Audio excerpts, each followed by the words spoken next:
அருளாளர்கள் 1000 என்கின்ற இந்த புத்தகம் 1000 சித்தர்களை பற்றிய செய்திகளை உள்ளடக்கியதாக இருக்கிறது. 1000 சித்தர்களின் வாழ்க்கை வரலாற்றை அற்புதமான முறையிலே அச்சிட்டு படங்களோடு தந்திருப்பவர் இதனுடைய தொகுப்பாசிரியர் கோ. திருமுருகன் என்ற பூரணநந்தன். இந்த நூலின் பிரதிகளை வாங்கி நாம் வீட்டிலே வைப்பதன் மூலமாக இந்த சித்தர்களெல்லாம் நம் வீட்டிற்கு வருகிறார்கள், வரப்போகிறார்கள் என்ற நம்பிக்கையை நாம் ஏற்படுத்திக் கொள்ள வேண்டும். நூல் உங்களுக்கு வேண்டுமா? அதற்கான அலைபேசி எண் 739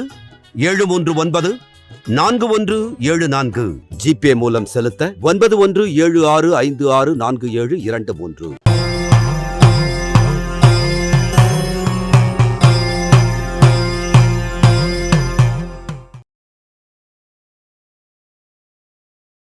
அருட்திரு தாயுமானவர் சித்தர் சாமிகள், லக்ஷ்மிபுரம்.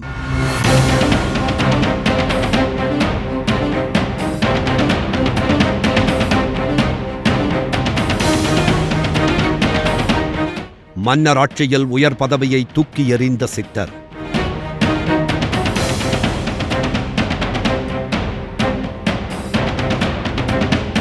இன்று நடப்பதை 300 ஆண்டுகளுக்கு முன்னே பாடிய மகான்.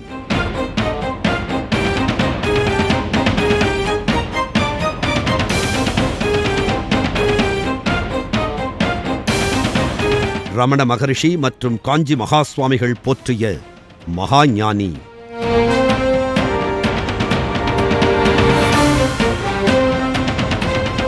குருவையே வியப்பில் ஆழ்த்திய தாயுமானவர் சித்தர் சாமிகள்.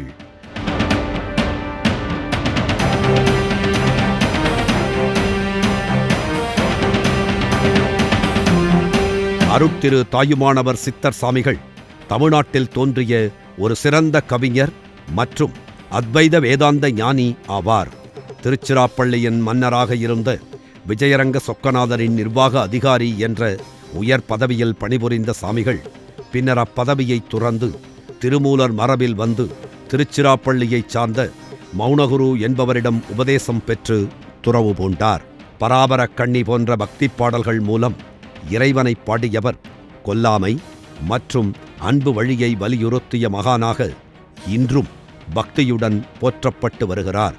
அருட்திரு ரமண மகரிஷி மற்றும் அருட்திரு காஞ்சி மகா சுவாமிகள் உட்பட தமிழ்நாட்டின் அனைத்து ஆன்மீக குருக்களாலும் புனிதர் என்று குறிப்பிடப்படும் மகா ஞானிதான் அருட்திரு தாயுமானவர் சித்தர் சாமிகள்.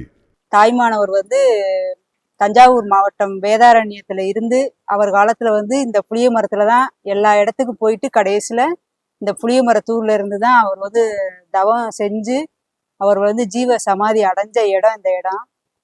அருட்திரு தாயுமானவர் சித்தர் சாமிகள் நாகப்பட்டினம் மாவட்டத்தில் திருமறைக்காடு என்று அழைக்கப்படும் வேதாரண்யத்தில் 1705ஆம் ஆண்டு கேடிலியப்பர் ஐயா மற்றும் கெஜவல்லி அம்மாள் தம்பதிகளுக்கு 2வது மகனாக பிறந்தார். இவர்களின் முதல் மகனான சிவசிதம்பரத்தை கேடிலியப்பர் ஐயா தமது உடன் பிறந்த அண்ணன் வேதாரண்யர் என்பவருக்கு தத்து கொடுத்துள்ளார். அருட்திரு தாயுமானவர் சித்தர் சாமிகள் திருச்சிராப்பள்ளியில் பாடசாலை நடத்தி வந்த சிற்றம்பல தேசிகரிடம் முறையாக தமிழ் பயின்றுள்ளார். தமிழுடன் சம்ஸ்கிருதம், கணித சாஸ்திரம், ஜோதிட சாஸ்திரம், தேவாரம், திருவாசகம், சைவ ஆகமங்கள், அருணகிரிநாதரின் திருப்புகழ் ஆகியவற்றையும் கற்றுத் தேர்ந்துள்ளார். ராமநாதபுரம் மாவட்டம் காட்டூரணி கிராமத்துல இந்த தாய்மானவர் தபோவனம் இருக்குது. இந்த தாய்மானவர் எல்லாருக்கும் எப்படி தெரிஞ்சுன்னா, இங்க ஏற்கனவே இந்த நம்ம ஊர் அவர் ராமநாதபுரம் மாவட்டம் கொடிக்குளம். அவர் பேர் குருசாமி பிள்ளை. அவர் தான் அந்த வழியில வரும்போது இந்த கீரியும் பாம்பும் இந்த புளிய மரத்துக்குள்ள இருந்து போயிட்டு வந்ததை பார்த்துருந்துருக்காரு. அப்ப அவர் கண்ணுக்கு ஓயாம அது தெரிஞ்சதுனால அவர் நினைச்சாராம், கீரியும் பாம்பும் எதிரி தானே, இந்த புளிய மரத்துக்குள்ளேயே நம்மளுக்கு கண்ணுக்கு தெரியுதே அப்படின்னு அவர் நினைச்சிட்டே இருந்திருக்காரு. அப்புறம் அது என்னன்னு அவர் யோசிச்சு வெள்ளாக்கும் பக்கத்துல வெள்ளான்னு ஒரு கிராமம் இருக்கு, ராமநாதபுரம் மாவட்டம் தான். அங்கே இந்த ஓலைச்சுவடிகள்லாம் வச்சிருந்ததை போய் அதை எடுத்து பார்க்க போகும்போது அது தாய்மானவர் தவம் செஞ்ச இடம், அதனால அது ஒண்ணும் இல்லை, அந்த இடத்துல ஒரு ஆலயத்தை எழுப்புங்க அப்படின்னு சொல்லியிருக்காங்க. அவர் அந்த குருசாமிகள் மலேசியாவில் இருந்தவர். அப்புறம் அவருக்கும் அந்த மலேசியாவில் போய் இந்த தாய்மானவர் மாதிரியே இந்த சித்திரமுத்து அடிகளார் இந்த தாடி மீசையும் இருப்பார், நம்ம பனைக்குளத்துல இருக்காரு. அது தாய் வீடு, அது பேர் தாய் வீடு. அவர் மாதிரியே அவர் போய் காட்சி கொடுத்துருக்காரு. அப்பவும் அவர் வந்து அந்த வெள்ளால போய் சொல்லியிருக்காரு, இது மாதிரியே இந்த இடத்துல இருந்து எனக்கு காட்சி கொடுத்துட்டே இருக்குன்னு. அப்புறம் தான் அந்த ஓலைச்சுவடியை எடுத்து பார்க்கும்போது இது வந்து தாய்மானவர் இருந்து தவம் செஞ்ச இடம், அதனால இதை வந்து இந்த ஆலயத்தை எழுப்புனா தெரியும் அப்படின்னு. அப்புறம் இப்பவுமே வந்து இந்த புளிய மரத்துக்குள்ள வந்து கீரியும் பாம்பு இருக்கான். ஆக தமிழ்மொழி வடமொழி ஆகிய இரு மொழிகளிலும் புலமை பெற்றவராக இருந்துள்ளார் தாயுமானவர் சித்தர் சாமிகள். தாயுமானவர் சித்தர் சாமிகளின் தந்தையாரான கேடிலியப்பர் ஐயா அவர்கள் திருச்சிராப்பள்ளியை ஆண்ட விஜய ரகுநாத சொக்கலிங்கரின் அரசவையில் நிர்வாக அதிகாரி என்ற உயர் பதவியில் பணிபுரிந்து வந்தார். தந்தையாரின் மறைவுக்குப் பிறகு தாயுமானவர் சித்தர் சாமிகள் மன்னரின் விருப்பத்திற்கு இணங்க அப்பணியை ஏற்றார். தினமும் மலைக்கோட்டையில் கோவில் கொண்ட தாயுமானவ பெருமானை தரிசிக்கச் சென்ற தாயுமானவர் சித்தர் சாமிகள் சிவபெருமான் மீது எளிய பாடல்களை பாடத் தொடங்கினார். மலைக்கோட்டைக்கு அருகில் சாரமாமுனி மடத்தில் தலைமை தாங்கிய தருமயாதீனத்தைச் சேர்ந்த திருமூலர் மரபில் வந்த மௌனகுரு சுவாமிகள் சித்தர் சாமிகளின் பாடல்களை கேட்டு வியந்து தாயுமானவரை தனது சீடராக ஏற்றுக்கொண்டார். தாய்மானவர் வந்து இந்த இடத்துல இந்த புளிய மரத்துலாம் அவர் தவறும் செஞ்சிருக்காரு. அவர் வந்து தஞ்சாவூர் மாவட்டம் வேதாரண்யத்துல இருந்தவராம். கடைசியில ராமேஸ்வரம் வந்துட்டு கடைசியில அவருக்கு இந்த இடம் தான் பிடிச்சி இந்த மரத்துல தான் அவர் இருந்திருக்காரு. அப்போ வந்து ராமநாதபுரம் மாவட்டம் வந்து வறட்சி மாவட்டமாக தான் இருந்திருக்கு. அதோட அந்த புளிய மரத்துல இருந்துதான் அந்த மக்கள் எல்லாம் படுறதெல்லாம் பார்த்துட்டு அவர் அந்த பராபர கன்னி பாடல்ல வந்து அந்த மலைவளர் காதலின்னு ஒரு பாடல் வரும். அது வந்து அதை பாடின உடனேதான் அந்த ராமநாதபுரம் மாவட்டம் வந்து வறட்சி இல்லாம நல்ல தண்ணியோட இருந்துச்சான். அதுல இருந்து அப்ப ஊர்ன அந்த ஊத்தான், அதுல இருந்து இந்த ஊர்னில வந்து தண்ணியே வத்தினதே கிடையாதான்.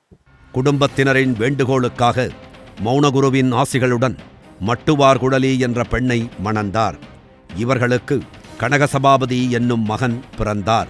சில காலம் கழித்து தாயுமானவர் சித்தர் சாமிகளின் மனைவி மட்டுவார்குழலி காலமானார். தாயுமானவரின் உடன் பிறந்த சகோதரரான சிவசிதம்பரம் அவர்கள் சித்தர் சாமிகளின் மகனான கனகசபாபதியை வளர்த்து வந்தார். திருச்சிராப்பள்ளிக்கு திரும்பி மௌனகுரு சாமிகளின் ஆசையோடு 1736ஆம் ஆண்டு துறவரம் பூண்டார் தாயுமானவர் சித்தர் சாமிகள். குருவுடன் மடத்திலேயே தங்கியிருந்து தியானத்தை பயின்றார் சித்தர் சாமிகள்.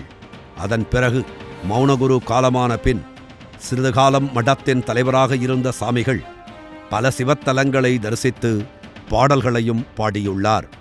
அருட்திரு தாயுமானவர் சித்தர் சாமிகள் அவருடைய இறுதிக் காலகட்டத்தில் ராமநாதபுரத்தில் சிவனை தரிசித்துவிட்டு அருகில் உள்ள காட்டூரணி என்ற ஊரில் ஒரு புளிய மரத்தின் அடியில் தியானத்தில் அமர்ந்தார். ஜீவ சமாதி அவர் இருந்து மறைஞ்ச இடம். இந்த இடம் மறையன்னு சொல்லக்கூடாது, அவர் ஜீவ சமாதி அடைஞ்ச இடம் தான் சொல்லணும். அவர் இறந்துட்டாரு அப்படின்னு நம்ம சொல்லக்கூடாது. இந்த புளிய மரத்துல வந்து இந்த இடத்துலயே அவ்வளோ பெரிய வைப்ரேஷன் இருக்கு. அது யாருக்குமே தெரியல, அது உணர்ந்தா எல்லாருக்குமே தெரிஞ்சிடும். இந்த இடம் 300 வருஷத்துக்கு முன்னாடி இந்த ஊர்ல தண்ணியெல்லாம் இல்லாம ரொம்ப கஷ்டப்பட்டு இருந்திருக்காங்க. தண்ணியெல்லாம் கிடையாதான். அப்போ வந்துதான் தாய்மானவர் இந்த இடத்துல இருந்து மலைவளர் காதலின்னு இந்த பதிவுண்டு நிதி உண்டு புத்திரர்கள் மித்திரன்னு அந்த மலைவளர் காதலியை படிக்கவும் இந்த ராமநாதபுரம் மாவட்டமே வந்து வறட்சி மாவட்டமா இருந்தது. நல்லா மழை பெஞ்சு அதுல இருந்து இந்த ஊர்னி வந்து வத்தவே வத்தாதான், தண்ணியோட தான் இருக்கும். அது தாய்மானவர் வந்ததுக்கு அப்புறம் தான் அந்த அந்த பாக்கியம் அந்த காட்டுரிமைகளுக்கு கிடைச்சிச்சான். அருளையருக்கும் கோடிக்கரை முனிவருக்கும் ஞானோபதேசம் செய்தார். ஓர் அம்மையார் குளம் வெட்டி நந்தவனத்தை உருவாக்கியதோடு தாயுமானவர் சித்தர் சாமிகள் வசிக்க ஒரு குடிலும் அமைத்தார். அந்த இடம்தான் லக்ஷ்மிபுரம் என அழைக்கப்படுகிறது. பல நாட்கள் அங்கு தியானத்தில் இருந்த தாயுமானவர் சித்தர் சாமிகள் 1742ஆம் ஆண்டு தை மாதம் விசாக நட்சத்திரத்தன்று சமாதியானார். பின்னாட்களில் அந்த இடத்தில் தாயுமானவர் சித்தர் சாமிகளுக்கு சமாதியும் எழுப்பப்பட்டது. புளியமரம் வந்து நம்ம என்ன நினைக்கிறோமோ அது ஒரு 10 நிமிஷம் நம்ம வந்து இந்த இடத்துல இருந்து தியானம் பண்ணா கண்டிப்பா நடக்கும். அது நடந்தவங்ககிட்ட கேட்டாதான் தெரியும். எதார்த்தமா வருவாங்க போவாங்க. இந்த இடத்துக்குள்ள வந்து அவ்வளவு சீக்கிரமா யாருனாலையும் வர முடியாது. இந்த ஊர்லயே இருப்பாங்க, ஆனா இந்த கோயிலை வந்து யாருமே பார்த்ததே கிடையாது. ஆனா இதுக்குள்ள நம்ம வந்துட்டோம்னா இதை விட்டு போக மனசு வராது. அவ்வளோ ஒரு வைப்ரேஷன் இந்த இடத்துல இருக்கு. அனுபவிக்கிறவனுக்கு தான் தெரியும். ஏன்னா நான் வந்து அதை அனுபவப்பட்டிருக்கேன். பல இடங்களில் இன்றும் தாயுமானவர் சித்தர் சாமிகளுக்கு அவர் முக்தியடைந்த விசாக நட்சத்திரத்தில் மிகவும் சிறப்பான முறையில் குரு பூஜை நடைபெற்று வருகிறது. இங்கேயும் வந்து சித்திரா பௌர்ணமிக்கு விசேஷம் நடக்கும். மற்றபடி எல்லா பௌர்ணமி ஒவ்வொரு மாதம் பௌர்ணமிக்கு இங்கே அன்னதானம் நடக்கும், வேள்வி நடக்கும். சனி ஞாயிறு சனிக்கிழமை கிளாஸ் நடக்கும். ஒரு சாரா அக்காவும் இங்கே ஆலயத்துக்கு வருவாங்க. அவங்க இப்போ வேற இடத்துக்கு சீர்காழியில் அங்கே போயிட்டாங்க ட்ரான்ஸ்ஃபர் ஆகி. அவங்க தான் இங்கே கிளாஸ் எடுப்பாங்க எங்களுக்கு. அவங்க சார் பேர் ஹரிபாபு, அந்த அக்கா பேர் சுமதி. அவங்க தான் கிளாஸ் எடுப்பாங்க. அவங்க தாய்மானவரை பற்றி தான் எல்லாருக்குமே சொல்லுவாங்க. சுமார் 400 ஆண்டுகளுக்கு முன் தோன்றி இன்றைக்குள்ள தமிழ்நாட்டு மக்களுக்கும் தன் அனுபவத்தை கூறும் வழிகாட்டியாக தாயுமானவரின் பாடல்கள் அமைந்திருப்பது மிகவும் சிறப்பானதாக கருதப்படுகிறது. இறைவனின் பெருமையை கூறும் வழிபாட்டுப் பாடல்கள், பகுத்தறிவோடு வினாதொடுக்கும் சீர்திருத்தப் பாடல்கள் என இப்பாடல்களில் இடம்பெறும் உவமைகள் இலக்கிய நயம் சேர்ந்ததாக இருப்பது மட்டுமின்றி கருத்து புலப்பாட்டிற்கும் பயனாகின்றன. தாய் சேய் உறவை அவர் ஓமையாக பல இடங்களில் கையாண்டிருப்பது தாய்மையின் மேல் தாயுமானவர் சித்தர் சாமிகள் கொண்டிருந்த எல்லையற்ற மதிப்பினையும் பக்தியினையும் பறைசாற்றுவதாக அமைந்துள்ளது. ராமநாதபுரம் வெளிப்பட்டினம் லக்ஷ்மிபுரத்தில் உள்ள அருட்திரு தாயுமானவர் சித்தர் சாமிகளின் தபோவனத்தில் ஆண்டுதோறும் குரு பூஜையானது தை மாதம் விசாக நட்சத்திரத்தன்று கொண்டாடப்படுகிறது. ஜனவரி 17 மற்றும் 18 ஆகிய நாட்களில் தாயுமானவர் பாடல் முற்றோதுதலும் தாயுமானவர் சித்தர் சாமிகளின் குரு பூஜையும் ஸ்படிகலிங்கத்தின் வாயிலாக தாயுமானவர் சித்தர் சாமிகளுக்கு அபிஷேகமும் பஜனையும் அதனைத் தொடர்ந்து சிறப்பு அபிஷேகங்களும் தனித்தனியாக பூசாத்தி வணங்குதலும் மிகச் சிறப்புடன் இன்றளவும் நடைபெற்று வருகிறது. லக்ஷ்மிபுரம் என்பது தமிழ்நாடு மாநிலத்தில் உள்ள ராமநாதபுரம் மாவட்டத்தின் பரமக்குடி வட்டாரத்தில் அமைந்துள்ள ஒரு சிறிய கிராமமாகும். இது பெங்களூர் பஞ்சாயத்தின் கீழ் வருகிறது. இது மாவட்ட தலைமையகமான ராமநாதபுரத்திலிருந்து மேற்கு நோக்கி சுமார் 42 கிலோமீட்டர் தொலைவிலும் பரமக்குடியிலிருந்து 8 கிலோமீட்டர் தொலைவிலும் அமைந்துள்ளது.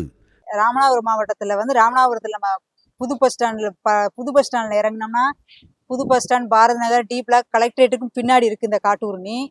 அப்படி நம்ம கேணிக்கரையில் இறங்கினோம்னா கேணிக்கரையிலேருந்து செய்தமால் மெட்ரிகுலேஷன் ஸ்கூல் இருக்குது, அது வழியாக வரணும். அங்கேயும் ஒரு தாய்மான தபோவனம் இருக்குது. அதை தாண்டி நம்ம இங்கே காட்டூரணி, இங்கே ஒரு காட்டூரணி தாய்மான தபோவனம் இருக்குது. இந்த போராட்டமான வாழ்க்கையில் ஒளிரூபியான சித்தர்களையும் ஜீவசமாதியான மகான்களையும் ஞானிகளையும் யோகிகளையும் சன்மார்க்க சீலர்களையும் தேடி வணங்குகின்ற யாவரும் சித்த மரபுடைய அருள் மனிதர்கள் என்றால் மிகையாகாது. அத்தகு மனிதர்களுக்கு தங்களின் வாழ்வின் இலக்கை அடைவதற்கு ஜீவ அமிர்தம், ஞான அமிர்தம் என்ற 2 நூல்கள் சித்தர்களின் அருளால் வரம் பெற்று வந்துள்ளது. இந்த 2 நூலிலும் சித்தர்களை வணங்க வேண்டிய முறையையும் வாழ்வில் அருள் வருவதற்கு கடைபிடிக்க வேண்டிய நடைமுறையையும் சித்தர்கள் மகான்கள் சொன்ன நல்ல கருத்துக்களை அறிவதற்கும் வந்துள்ளது. மேலும் இந்த 2 நூலிலும் 1008 மகான்களின் ஜீவசமாதி அடைந்த முகவரிகளும் 300 சித்தர்கள் அடங்கிய சித்தர்களின் படங்களும் இணைக்கப்பட்டுள்ளது. அவரவர் இல்லத்திற்கு அருகிலுள்ள ஜீவசமாதிகளை நேரில் சென்று வணங்கி அருள் பெறுவதற்காக இந்த நூல்கள் வந்துள்ளது. இது சித்தர்களின் அருளால் வெளிவந்த காலப்பெட்டகம் என்பதை இந்நூல்கள் மூலம் உணரலாம். இந்த 2 நூல்களிலும் பற்பல விசேஷங்கள் உள்ளது. அதாவது, நீங்கள் என்ன பிரச்சனையில் இருந்தாலும் சரி, இந்த 2 நூல்களில் ஏதாவது ஒரு பக்கத்தை திறந்து வாசித்தால் போதும், உங்கள் பிரச்சனைக்கான விடை கிடைத்துவிடும். அத்தகு அற்புதமான நூல்கள்தான் இந்த ஜீவ அமிர்தமும் ஞான அமிர்தமும்.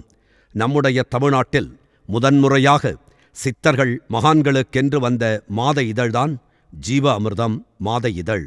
இன்று யாரெல்லாம் சித்தர்கள் தகவல்கள் அளித்து வருகின்றார்களோ அத்தனை பேருக்கும் நம்முடைய ஜீவ அமிர்தம் மாத இதழ்தான் வழிகாட்டியாக இருக்கிறது, இருக்கப் போகிறது. 12 ஆண்டுகளாக சித்தர்களின் வரலாறுகளையும் 1000க்கும் மேற்பட்ட மகான்களின் வரலாறுகளையும் உலகெங்கும் நடைபெறும் ஆராதனை குரு பூஜை நிகழ்வுகளையும் வெளியிட்டு அரும்பணி செய்துள்ளது. அந்த ஜீவ அமிர்தம் தன் பிரதிபலிப்பாக பிரணவம் டிவி என்பதை யூடியூப் மூலமாக துவங்கி 1000க்கும் மேற்பட்ட மகான்களை வெளிப்படுத்தி இருக்கிறது. இத்தகு ஜீவ அமிர்தம் மாத இதழும் பிரணவம் டிவியும் சேர்ந்து செய்த அரும்பெரும் சாதனையை அப்படியே கடந்து போய்விட முடியாது என்பதற்காக எல்லா மகான்கள் சித்தர்களின் வரலாற்றையும் அவர்கள் செய்த சித்துகளையும் தொகுத்து உலகோர் யாவரும் தங்களின் நட்சத்திரப்படி சித்தர்கள் மகான்களை அறிந்து வணங்குவதற்காக அருளாளர்கள் 1000 என்ற ஒரு சிறந்த அற்புத நூலினை 27 நட்சத்திரத்தை 9 பிரித்து 3 பாகங்களாக சித்தர்கள் மகான்களின் பூரண அருளை யாவரும் பெறுவதற்காக ஜீவ அமிர்தம் ஆசிரியர் கோ திருமுருகன் என்கிற பூரணநந்தன் ஐயா அவர்கள் வெளியிட்டு அருட்சாதனையை புரிந்துள்ளார்கள். இந்த அருள் நூலினை பல வரலாற்று ஆசிரியர்கள் வியந்து பாராட்டி உள்ளார்கள். இந்த நூல் ஒரு வீட்டில் இருந்தாலே எல்லா பிரச்சனைகளும் தீர்ந்துவிடும் என்கிறார்கள். பிரபாவதி, இந்திரா சௌந்தரராஜன், சோ மீனாட்சி சுந்தரம், ராஜேஷ், நடிகர் யோகிபாபு. ஆக உங்களின் இல்லத்திலோ உங்களின் அலுவலகத்திலோ இந்த ஜீவ அமிர்தம், ஞான அமிர்தம், அருளாளர்கள் 1000 என்ற 3 நூல்கள் இருந்தால் போதும். எல்லா சித்தர்களும் நீங்கள் இருக்கும் இடத்தில் வாசம் செய்வதை உணரலாம். வாழ்வில் நல்ல மாற்றத்தை காணலாம். எண்ணிய காரியங்களில் வெற்றிகள் அடையலாம். சித்தர்களின் மகான்களின் அருள் தேடும் அன்பர்கள் அனைவரும் ஜிபே மூலம் பணத்தை செலுத்தி நீங்கள் இருக்கும் இடத்திற்கே மேலே குறிப்பிட்ட சித்தர்களின் அனைத்து தகவல்களும் அடங்கிய 3 புத்தகங்களையும் வரவழைத்து பலனடையலாம் என்பதை தெரிவித்துக் கொள்கிறோம். நன்றி. வாழ்க சித்தர்கள் புகழ், வளர்க சித்தர்களின் தொண்டு. பிரணவம் யூடியூப் சேனலை சப்ஸ்கிரைப் செய்து சித்தர்களின் அருளை முழுமையாகப் பெறுங்கள். அருளாளர்கள் 1000 என்கின்ற இந்த புத்தகம் 1000 சித்தர்களை பற்றிய செய்திகளை உள்ளடக்கியதாக இருக்கிறது. 1000 சித்தர்களின் வாழ்க்கை வரலாற்றை அற்புதமான முறையிலே அச்சிட்டு படங்களோடு தந்திருப்பவர் இதனுடைய தொகுப்பாசிரியர் கோ திருமுருகன் என்ற பூரணநந்தன். இந்த நூலின் பிரதிகளை வாங்கி நாம் வீட்டிலே வைப்பதன் மூலமாக இந்த சித்தர்களெல்லாம் நம் வீட்டிற்கு வருகிறார்கள், வரப்போகிறார்கள் என்ற நம்பிக்கையை நாம் ஏற்படுத்திக் கொள்ள வேண்டும். நூல் உங்களுக்கு வேண்டுமா? அதற்கான அலைபேசி எண் 739-739-4174. ஜிபே மூலம் செலுத்த 9176564723.